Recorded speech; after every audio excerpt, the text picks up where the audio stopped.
think all this technology is actually working here. Let's have your attention because has everybody got the code? JEMV. Right. Nothing.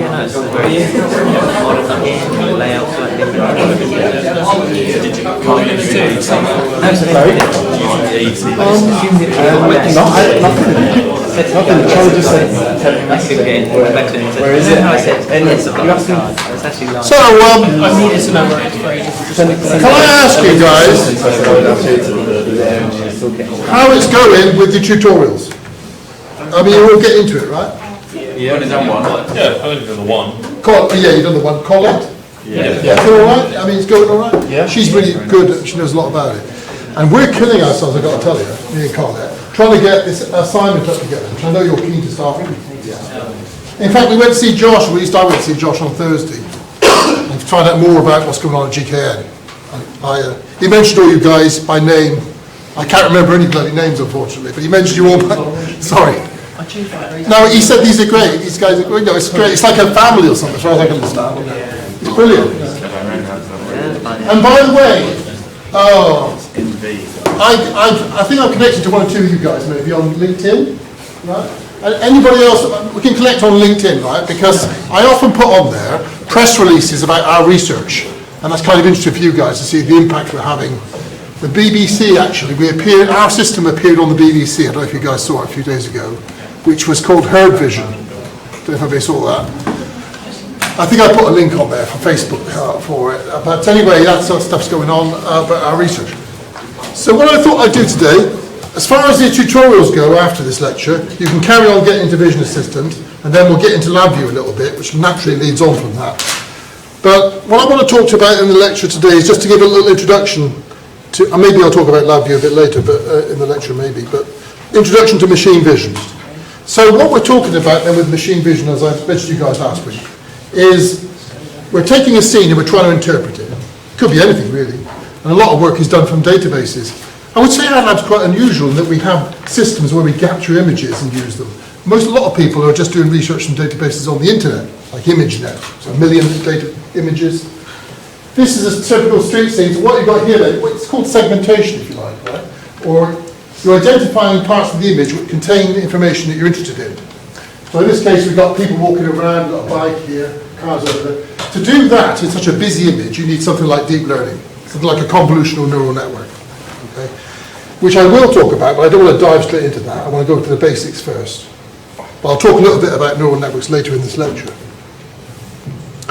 So the traditional application of this kind of technology, machine vision in the past, has been for relatively straightforward things like checking things on production lines, foreign bodies in production line, got a stone there, image analysis vision system. So normally that's relatively straightforward because we know what we're looking for. In this case, green apples. We're not looking for other things in the image. And so there's your production line. You could say the stuff coming along. It says here, the system can be used to trigger a variety of set actions based on the findings. Yeah. So first of all, though, I would say you've got to trigger the vision system to actually take an image. Right? Something's coming along the conveyor, and you've got to tell it to take an image. Have you got any ideas about how you might do that? A sensor. Yeah, what sort of sensor? Motion. Motion. Motion, yeah, how does it work, do you think? I mean, a lot of the time, people use simple stuff, like a beam of light. Just break the beam and take an image. Okay? There's other ways you could do it. And that sounds simple, but sometimes I had a student, we had a project up in Gloucester, I can't go into the details, but stuff coming along a conveyor belt, and my God, it took us, I don't know how long, this guy was really good as well, but they kept changing the technology and they had cameras and they had triggering, and it took us about a few weeks to sort that out, just to trigger it and got something along a conveyor belt. So sometimes things that should be simple turn out to be quite complicated, but it should not be. But anyway, that's sort of stuff coming along a conveyor belt. I've got too much text on here, I'm not going to read all that lot out, right? But this is, I mean, people think about this stuff and it has been used a lot for this kind of thing. You've got the bottles coming along a conveyor belt. you want to check that it's actually full of some liquid or other, so you can check that. Has it got a label on it? A lot of the time, I think the vision is good, has been good for applications where it's very important that you don't have this going on, but it's very boring to check it. You know, maybe you're looking at jars of honey and making sure there's not a bit of glass at the bottom of the jar. Christ, that's boring. You know, humans aren't very good at repetitive tasks, but vision systems are obviously good at that kind of thing. So, and you want to spend a lot of money making sure that doesn't happen, of course, because it's very bad if it does. I got some stuff. Oh, yeah. Foreign bodies in food. I happened to be. I went to a supermarket and I complained about it. They gave me £5. Well, bloody hell. Yeah. Anyway, sorry. So you can stop the production line. Maybe not a bottle out the way. In a high-tech application, maybe have a robot picking it out, removing it. Stuff like that. So we need the camera, of course, the imaging device. We need to interface the camera to the computer. I'll talk a bit about that. Lighting, specific application. We need the computer, and of course we need some software. So something like Vision Assistant that you're using is very good for this kind of thing, and it's very suited to this because it's easy to use. You can get the software working easily. But something like LabVIEW is a little bit more, if you've got a little bit more complicated things you want to do with the data, and analyze it a bit more. So, this is your typical industrial camera, okay? Not like the kind of thing you buy off Amazon or Argos or somewhere, because it's actually in a metal box, generally speaking. And these are some parameters that are quite important in relation to it. This is all important stuff. With this though, it's calibrated, okay? So if it goes wrong, the idea is you just replace it with another one, which should also give you similar performance and so on. Everyone's concerned about megapixels, frame rate. I'll go into a little bit of detail on this. This is a C-mount lens, okay? You know, with digital SLRs, they've got F-mount, different types of lenses, different ways. This is used most of the time in machine vision, C-mount, I'd say. Screw the lens on with that one. Interface it, and I was talking to a guy from Scorpion, Jack, who's great actually, keeps coming over and helping us, and he was saying, okay, what about USB? All this stuff with different interfaces, if you ask me, could probably be just eliminated and just stick with USB, really. Because USB is so good. I mean, I was talking to him, I said, what about USB 4? He said, yeah, great, but there isn't many cameras with it at the moment. And he told me how much data you can transmit per second with USB 4. Right? Has anybody got a guess on what it would be? Does anybody want to hazard a guess? It's starting to be crazy. Things are progressing, I suppose. Yep. 50% more than USB 3. And how much does USB 3 do? I don't know, that's why I said 50% more. I think it's a lot more actually. I think this USB 3 does like 3 gig, doesn't it? Something like that, 2 or 3 gig. This thing will do 40, he told me 40 gig in 1 second. Okay. I mean, this stuff here, Camera Link, I mean, Co-Express is a digital coaxial standard, right? And GigE we still use a lot of as well. We're running it off the internet. With Ethernet, but to be honest, a camera link is a high-performance parallel connection, which we used a lot years ago. But the trouble with this is you need to buy a card to insert in the computer, which costs like 1,500 quid just for the card. So, and if you're getting these kind of extremely high data rates with USB, you'll probably get away with that. But a lot of the time, you're looking at GigE actually for cameras. Someone's lent me, the same guy lent me a camera, right? And I've got it in the lab. I'll show you if you ever come around. Maybe it comes around a bit. But did I mention this last week? 31 megabyte camera, which maybe that doesn't sound too amazing, but this is a proper quality digital industrial camera with a very great lens on it. And it's actually working off GigE. But he said that you can get Gig 10, which was, because that, you see, if you've got 30 megabytes, what's the problem if I've got a 30 meg or a very high resolution camera and I'm getting images of it? What might be a bit of a drawback? Huge amount of processing power, it's a bigger image, right? Yeah, you need a lot of processing power to process it, that's right. But even before you processed it, what you've got to do? Store it. Data transfer? Yeah, you just got to get it off the camera into the computer. And so that limited this camera to about 6 frames per second, actually physically getting it along a GigE cable. But he reckoned that they got Gig 10, which is 10 times faster, so we should be getting this thing coming off at 60 frames per second. So I'm trying to get people in the lab to use this damn thing because he lent it to us. And how much do you think he wants it if I was to buy it off him? £8,000. How much? £8,000? Yeah, that's a pretty good guess actually. Yeah, 9 grand, 8 to 9 grand, yeah. You don't work for them, do you? Scorpion Visual, it's a great company, but yeah, that doesn't sound much compared to the cameras the BBC use, I suppose, but you know, this is for a camera you're going to be kicking around in the library. That 8 or 9 grand is quite a bit, I suppose. Normally, by the way, I spend about the same, if I'm buying a camera like this, I might spend 500 to a grand on the camera, and about maybe 500 quid on the lens, because you don't want to skimp on the lens, right? Other stuff we've got to worry about is sensor size. Sensor size. What is the advantage of a big sensor size? More light. Yep, more light. So better signal to noise ratio, better quality image.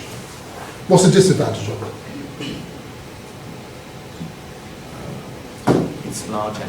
It takes up more space in your facility or your enclosure. Yeah, I suppose so, yeah. It's a more sort of bottom line kind of problem with that, I suppose. More expensive? Yeah, cost more, doesn't it? It's going to be a lot more. That's why a lot of the time that you went towards small sensors, a lot of manufacturers did, because cheap and cheerful, used outside for surveillance. But in machine vision, we're going to say, Alison? No, I was just...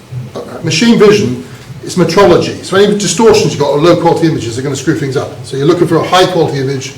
You see, if I've got a big sensor, right, suppose I'm trying to image something. It's a very high quality precision metrology application. Right? I'm trying to measure something.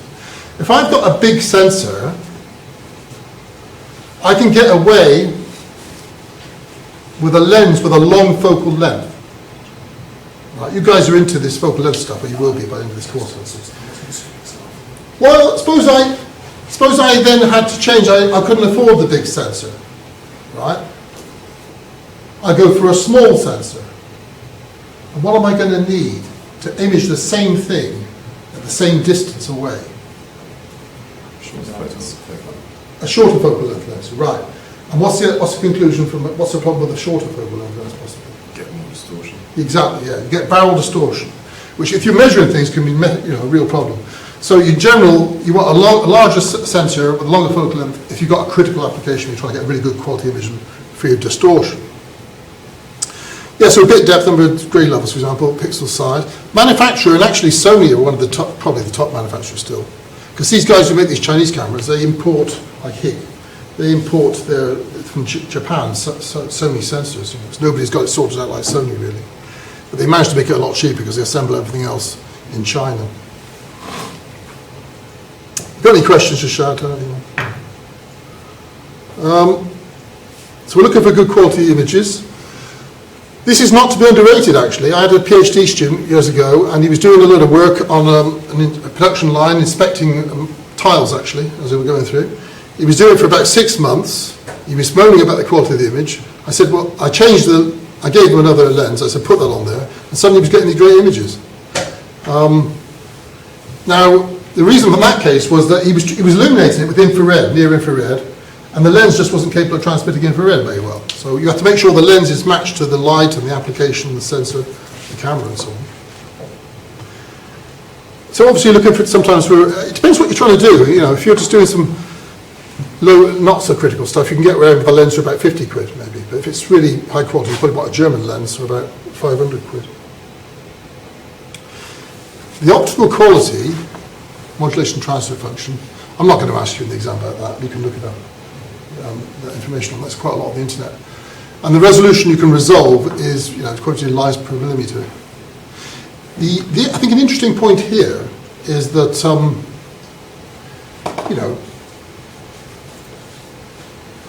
sometimes you can change the sensor you're using and the camera to avoid using a very expensive lens, actually, or to get other problems sorted out.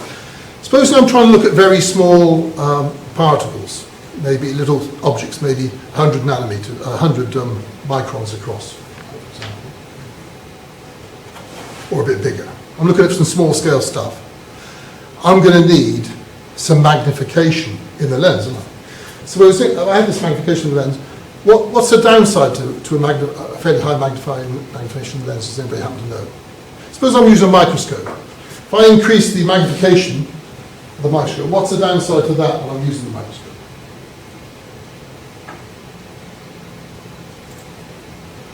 what happens? I mean, I see things larger in the image, but You can really look at one specific area.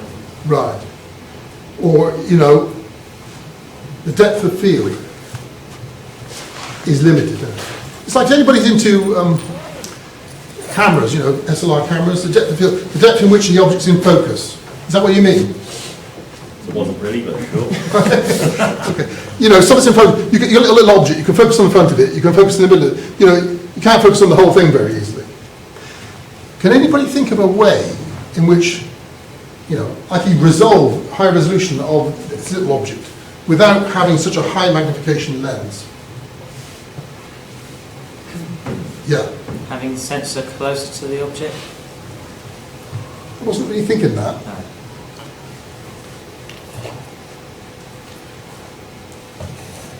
Take a picture and zoom in. That kind of thing, yeah. But, Higher resolution. yeah, high resolution sensor is always thinking. If you have a high resolution sensor, then you don't need such a high magnification lens, and you'll have a bigger, you know, you'll have a bigger depth of field. Anyway, so there we go. That's lenses and such, and this came from standard imaging actually. Yeah, as I say, when you get if you get below about 6 millimeters or below 8 millimeters, really, I suppose, you start getting this barrel distortion. And fisheye lenses have got an extreme case of that, as it says there. Now, this is the kind of thing, if you've got your camera and you're taking a photo in this room, and there's a beam on the roof or something, by the time you're taking the photo, the beam looks like it's curved. It's just distortion in the lens and the camera. I wrote a paper on this using neural networks years ago to try and eliminate this barrel distortion. I think I'll put it on there, I'll probably put it on Blackboard. But there are tools built into software to help you do this. In LabVIEW, there's a tool for hopefully getting rid of barrel distortion. But it's like a lot of other things in machine vision. If you can avoid it, you know, you can't take a rubbish image and then start doing something clever with it and get a brilliant result, really. If you take a very good image, you might stand a much better chance. So you want to try and avoid having to correct for it if you can, or minimise the correction. The same with lighting, actually. Go. Yeah, so the optical configuration. Now, the illumination, yes, really leading on to lighting, absolutely critical in machine vision, the most important thing, but something which isn't talked about in the books much. Yes, I don't know books. I used to get a handbook from Stemmer, but they said they stopped publishing it. It screwed me up. But the thing is that nowadays it's all LEDs, and this is a typical thing you might use for getting some decent illumination, a ring light around the camera. LEDs offer what advantages? Low cost. Low cost, yeah, relatively. Anything, well, you know, it depends, I suppose. They don't give off heat. They don't give off much heat. They give off some heat, but not as much as incandescent light. Yeah, that's true. So they don't give, what else? Low energy? Well, yeah, low energy, yeah. They don't use much energy. It's great. They're very efficient, aren't they? I mean, yeah, go on. Somebody else have an idea? Life expectancy? Yeah, that is true, yeah. Life expectancy. Life expectancy is very good on LEDs. Unless you're running them in a very high mode. What else? LEDs. What else can you do with it? Well, an AD or a laser, maybe, do you think? Can you think of anything else you could do with it? It might have an advantage. Yeah? You can get lots of different colours. Yeah, exactly, yeah. Yeah, you could control the wavelength, can't you? I mean, if I had an incandescent bulb, you know, like they can't buy them anymore, can you? An old-fashioned light bulb, what sort of a spectrum am I getting out of that? Warm white. Yeah, warm light. Warm white. Warm white. Well, I mean, a bulb with a filament in it. Yeah. Yeah. So it's white mostly, or like it's all colours. Yeah, that's more like it. Yeah, it's continuous spectrum. That's right. It's a black body emitting at 5,000 Kelvin or whatever. Like the sun. It's a continuous spectrum, which can be useful in machine vision sometimes if you want all the wavelengths there. Right. But, you know, these LEDs are not like that generally, are they? They're more like, have a certain bandwidth, you know? They have bandwidth, don't they? You can get, when you say warm white, what you might be thinking of the LED, which is, you get two of them, don't you? You get, what's it called? Cool and warm, yeah. I don't like the cool too much, it's like a bloody factory or something, I think.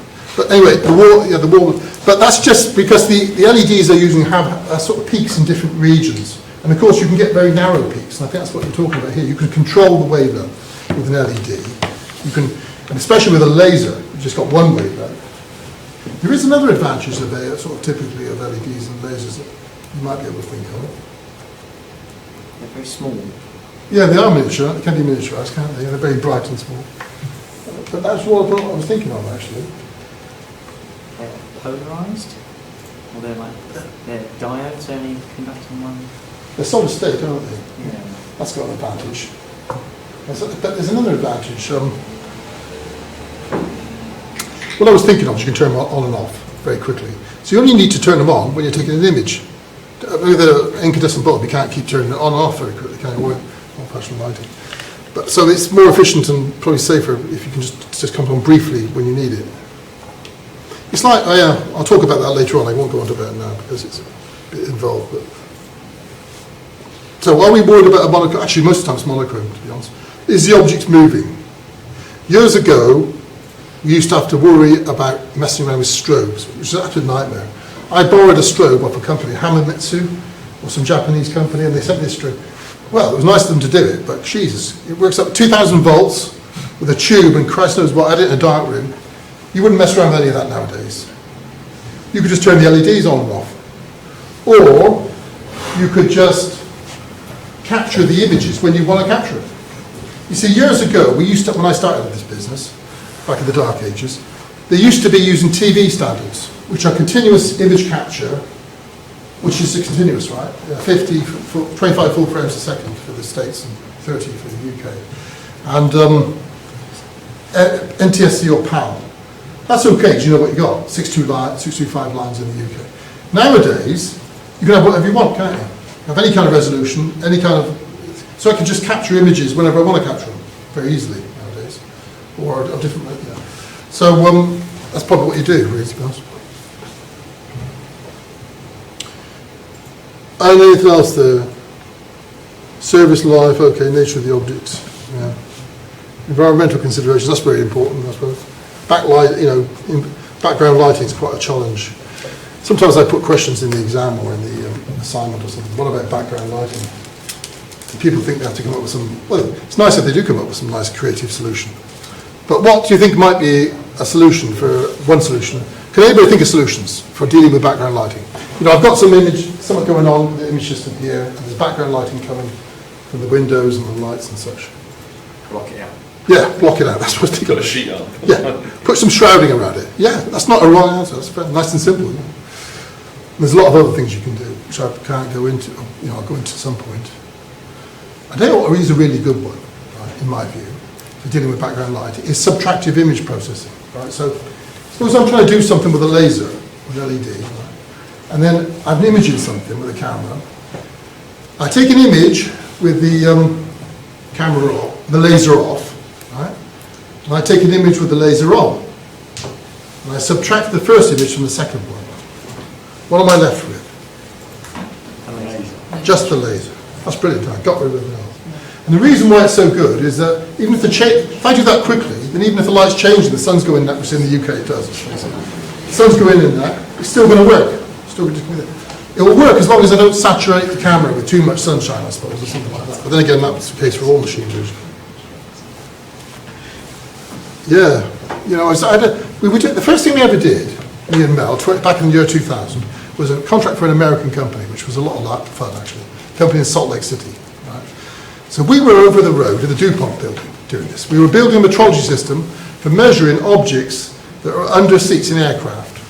Because nowadays, people are more worried about space than they are about weight on aircraft, really, because a lot of stuff's high-tech and large and stuff. But, we're worried about the volume. So it's on these pallets. So we were measuring objects on the pallets. So we built a system these pallets were huge, 6 feet, being American, 6 feet by 6 feet by 6 feet, pretty big, this stuff we put on this pallet. And we had this thing rigged up 5 meters up in this air, in the lab over there, with a camera, and everything was hunky-dory, I thought, But this lab had a sort of skylight, and the sun started shining in at one point, just before we were going to go over there, really. And screwed it, it sort of saturated the images. So we were looking for something like a lens or something which would help us overcome this saturation problem. Normally you can adjust the aperture on the lens, right? But I couldn't do that manually. This is 5 meters up in the air. So I was looking for an electric automatic aperture control on a lens. I couldn't find anything like that. There are ones that exist for outdoor applications, but they're closed loop. So they're not machine vision, they're more like for security applications. So I built, if you can imagine it, put a motor in with a little mechanism and built something shutting the aperture down, and it worked, actually. I'm not saying it would have gone into production, but it worked for the demonstration. And so we took it over to Salt Lake. I discovered, first of all, we were in a warehouse where there was absolutely no light coming from the roof. And secondly, you don't get any clouds in Salt Lake City. So, you know, we expect a whole month fretting over something that's actually going to be a problem when you get there. But unexpected things can happen in machine vision, I suppose that's what you could say. Oh, it went well, the demo. But so anyway, this is different types of lighting, or illumination considerations, I should say. Okay, angle of illumination sounds obvious, right? But actually it's pretty important. Coaxial lighting, you can get special devices for this. Lighting, you can light along the same axis as the light comes in, if you really want it. Can anybody imagine how in the hell you do that? It's because I want a light coming in from exactly the same angle as that I'm actually taking the image from. Do you have to use like a prism in front of the lens? Yeah, kind of, yeah, similar, yeah. I think what they do is that they, yeah, maybe it's like a semi-silvered mirror, but could use a prism probably. But you've got to see through it, so you can take the image, but then you've got to get some light shining in there. So there's a light shining from the side, the semi-silvered. And this all comes in an assembly, a company like Stemmer will sell you. By the way, have a look online for Stemmer imaging, because all this stuff and a lot of this information is online, and they sell loads of stuff like this. But then you can see through that mirror, and the light's reflected off it, so you've got on-axial illumination. Yeah. Diffuse might be more like that ring light I was talking about, where you're illuminating from all around. That's quite useful a lot of the time. You've got to worry about object reflectivity. Specular means like mirror type reflection. Matte is like from a matte surface. Illumination control. As you say, you can turn the lights on and off. This is a technique, right, which is used a lot in industry, it has been. Bright field and dark field. Okay, that's a bit of a busy diagram. But we had a project where we were looking at polished stone years ago, and this is big in Southern Europe. And we were looking for grooves from the polishing tool, which I don't like, in the presence of a hell of a lot of background noise on this thing. But we ended up using, I think, bright field illumination. Right? So you have a fluorescent tube mounted above the thing that's coming along the conveyor, the polished granite, and then you have a camera, you're looking at the reflection of the tube. Right? This is the kind of thing you do if you've got something you're looking for, a very, very fine surface detail. You catch a light, right? It's a similar kind of thing in machine vision. It's called bright field illumination. And if I've got a groove, I got the image of the tube, I'm getting that reflection, right? What's the groove going to look like in the image, do you think?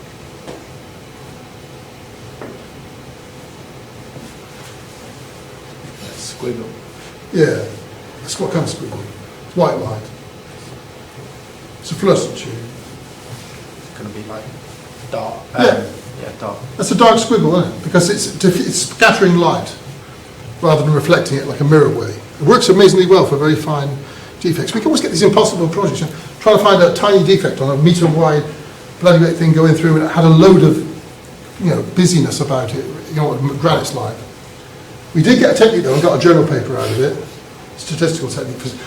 It's the idea that I came up with was basically looking for the equation of a circle, because this polishing tool always goes in a circle, right? So the grooves are going to be circular, so they're going to fit an equation of a circle, and that's the way we found it eventually. So sometimes it can be relatively simple. You know.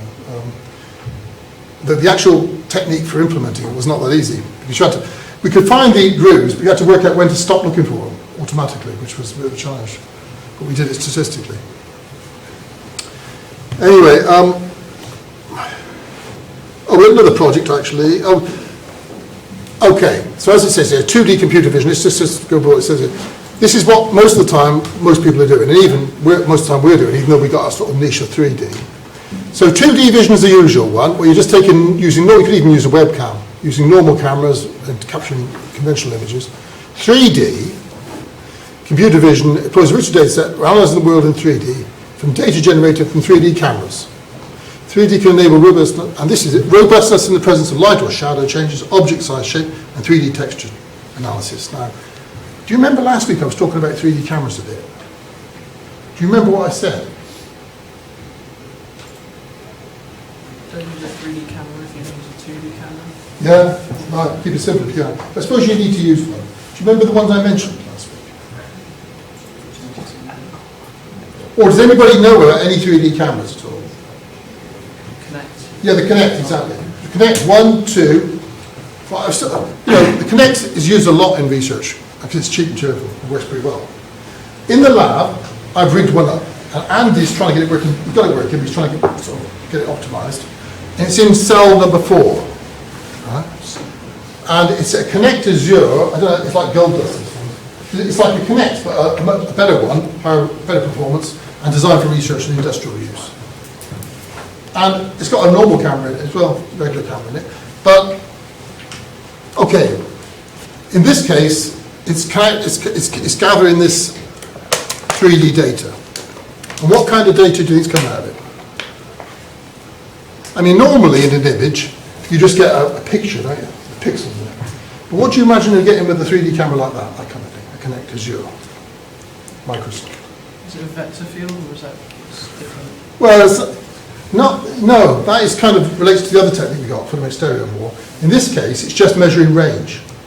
All it does is it measures range for each point in the image from the camera, right? And so it generates points in X, Y, Z space.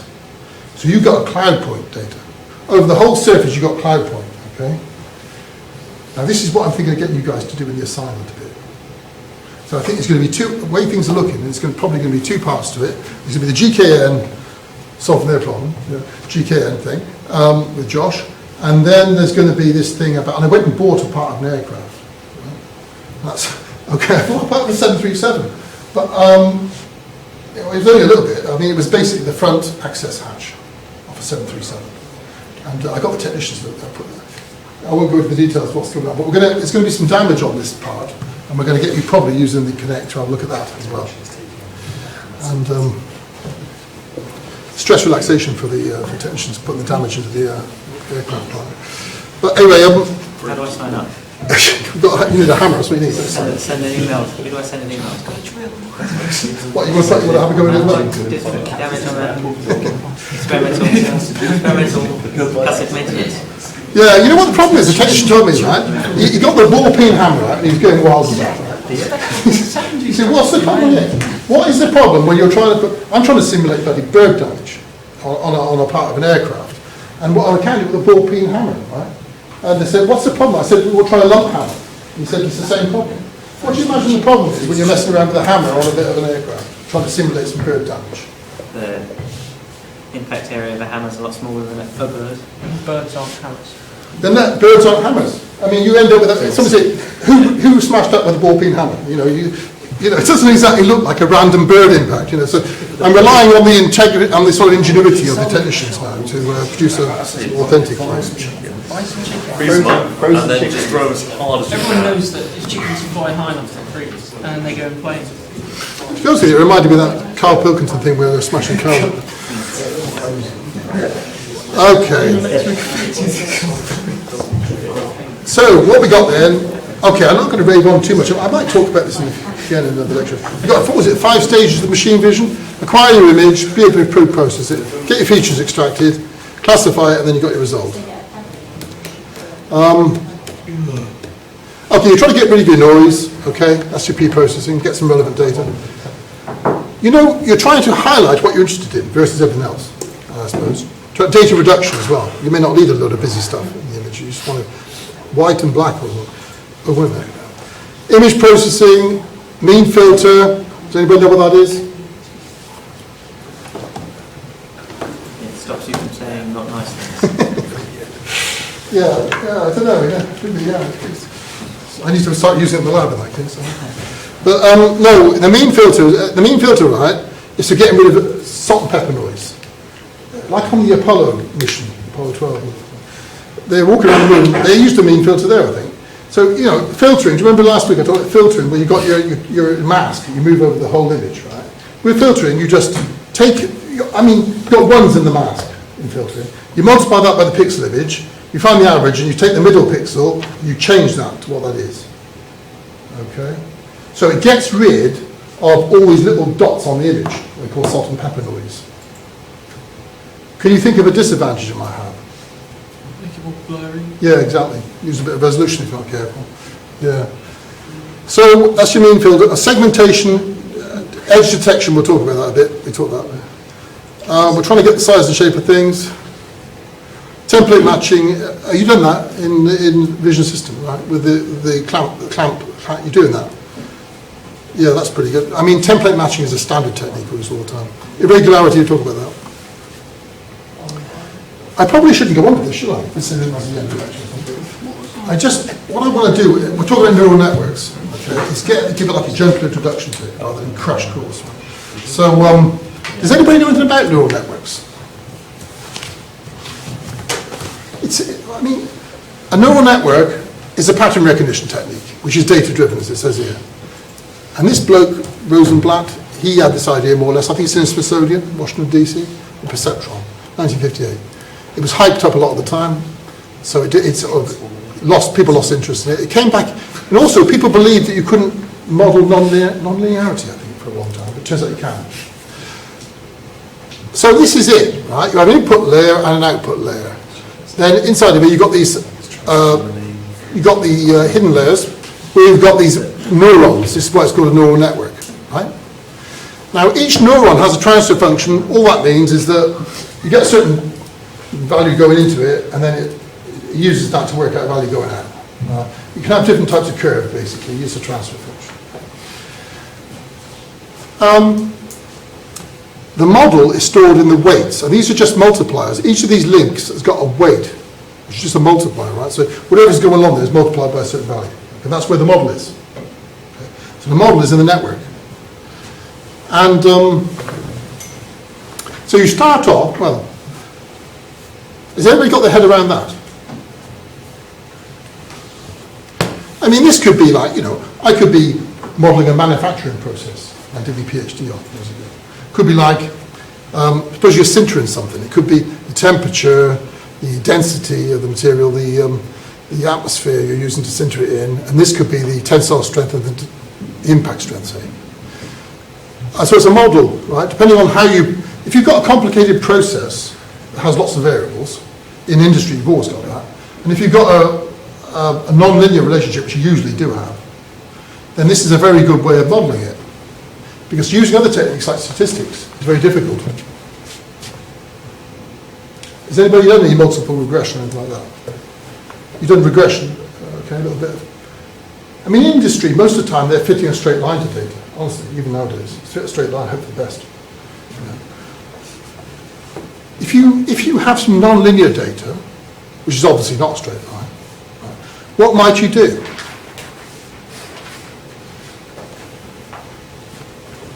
I mean, keep it simple.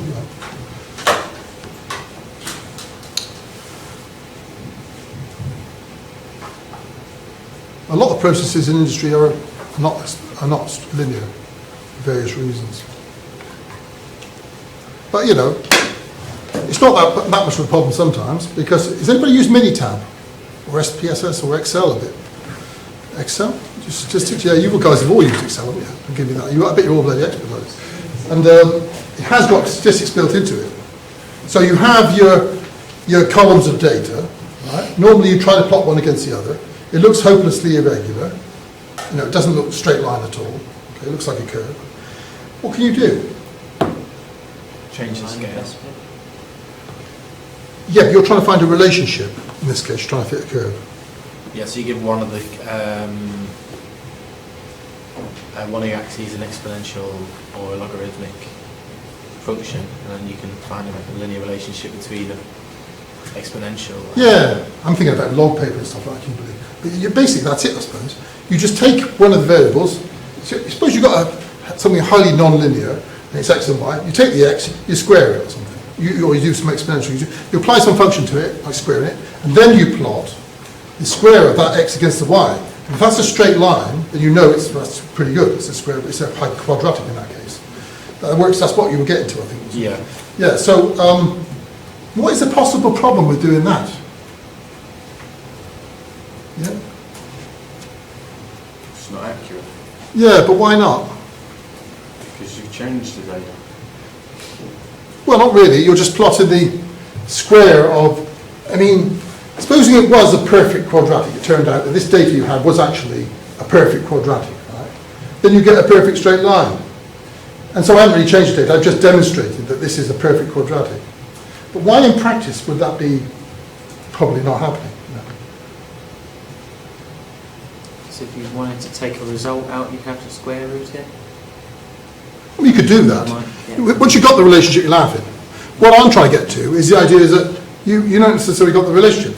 I mean, who's to say it's squared? It might be exponential, or it might be something else. It might be a cubic or something. You know, you're just prescribing something and hoping for the best. It's a model, I suppose. But the reason I was making that point is that this model doesn't have a prescriptive element to it. The model is based purely on the data. So whatever the data dictates, that's what the model will generate. Is that okay? You understand what I'm saying by that? So,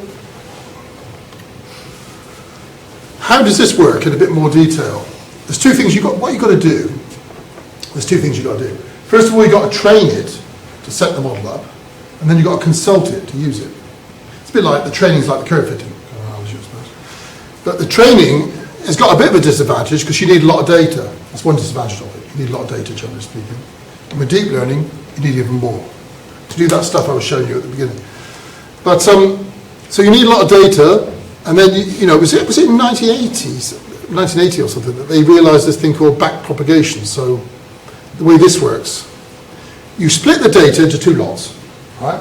Turns out 70% say for the training, and then maybe 30% for the testing.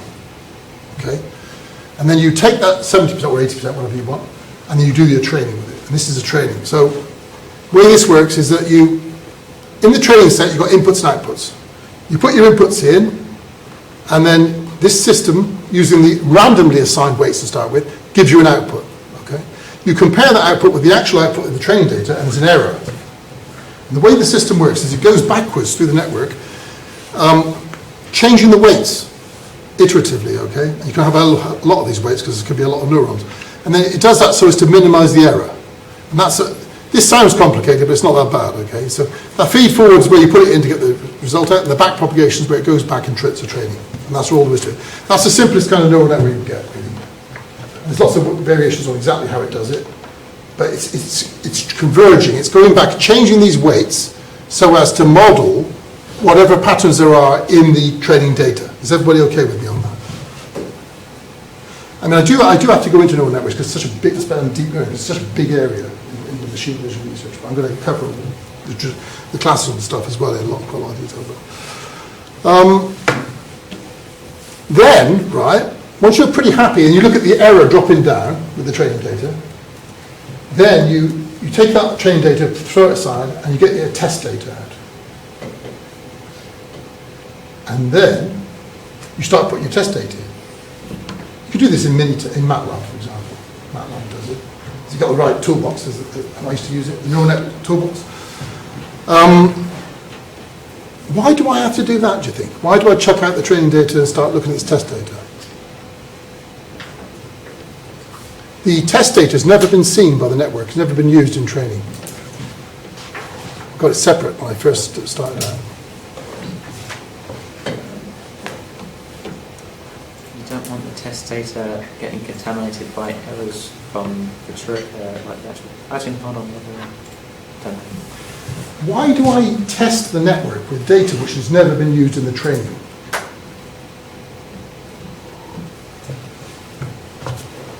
Because that's the whole point, because you know it works with the training data, because that's the whole point of it being there. So you want to see if it can interpret new stuff. Yeah, that's basically it. You want to see if the network can generalize. I mean, this training data may have a lot of noise in it. And by training very heavily on the training data, I may be modeling all this noise. It's a bit like when you have some data and you guys ever fit curves, very high order polynomials to curves. If you fit a very high polynomial, it's going through all these points. And that might be just a load of noise. You might be better off with a straight line to the middle. It's that kind of thing. So you need to make sure the network, supposing I got all this data from one factory, I've got to go to another factory, I've got to make sure it's actually going to work with that. It's rather, So you've got to make sure it's generalizing, and that's quite a big challenge in neural networks. And there's a lot of techniques to help with that. But in MATLAB there's a thing called postreg, where you plot the test data against the output, the actual test data itself against the output from the network in the test data. And if you get a perfect straight line, that indicates it's working perfectly. And you get, you generally don't, but that's the thing. Is everybody okay on that? Any questions about any of that? And I will come back to this again. I'm not like expect you to be fully aware of everything about neural networks just after I talk to them for 10 minutes. But I will go back on this one.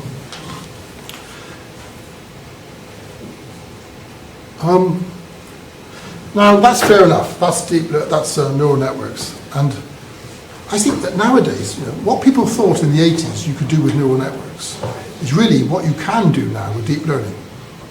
And that's quite interesting, I think. Supposing I'm trying to recognise pencils. Right? If I just did the neural network I was just talking about, and I had some data, I probably would have to present the pencil to the camera in the same way all the time. Otherwise I wouldn't be able to recognise it. But if I have something, the deep learning solution, then I can go onto the internet probably and get millions, hundreds of thousands of images of pencils in all kinds of orientations, and it will still be able to, and use that, and it will be able to recognise a pencil no matter what orientation I present it in, what the lighting conditions are. You don't need to structure things so much with deep learning, so it's more powerful. Because a lot of the time the environment is not structured. A lot of the time things are changing, the light's changing and everything else, the orientation. So I'll go on about deep learning quite a bit. There's a technique we use a lot in machine vision called convolutional neural networks, which are really great actually. And we use them so much, it's incredible. Everybody's looking at variations on convolutional neural networks. And apart from the fact that you don't have to worry about, as it says automatic feature recognition, that's a major point. Okay? You don't have to work out the features. With deep learning, it will do it automatically. And can anybody else think of another benefit of it? In addition to this, less labour, because you don't have to worry about the features, right? But there's another sort of big benefit to deep learning. I don't know if anybody happens to know. There was some guy who, there's a called ImageNet competition. On the internet, there's millions of images in a database called ImageNet. And this guy, Hinton, had a student called Alex. And he rigged up a technique, basically a CNN, in 2012. And he demonstrated, when it came to face recognition, an improvement of I don't know what. It was like everybody else was, he reduced the error dramatically in the ability to recognise faces. And everybody started jumping around and saying, oh, this is the future. And I suppose it was. So really, it offers better accuracy than other techniques. It performs better most of the time. That's the other major benefit. There are other techniques that also work well for various applications, but CNNs in something like face recognition work pretty well. Has anybody got any questions?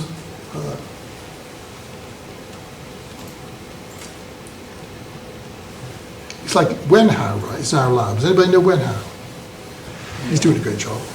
And he developed this system for the London Underground.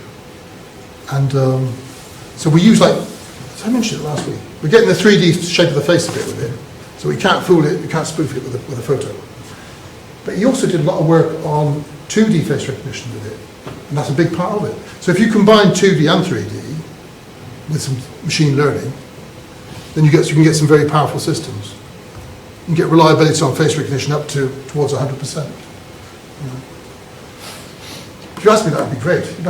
I don't know if you, I have so much trouble with passwords and pins all the time. It's a nightmare. If you could just have a system that would use your face as a biometric, this would save a lot of trouble, I think. But yeah, it doesn't seem to be taking off. There's a lot of uncertainty about the privacy aspect to it, I suppose. But, has anybody got any questions on any of that stuff? So what I thought we'd do then is carry on with where we're going, getting into Vision Assistant, and then maybe next week we can get into LabVIEW. And after you've got a little bit into that, I'll issue this assignment. But I don't want to issue it before you're sort of into it a bit, because it's nice to work through it and get a nice introduction to LabVIEW. Okay. All right, but if there's nothing else, I'll see you guys next week.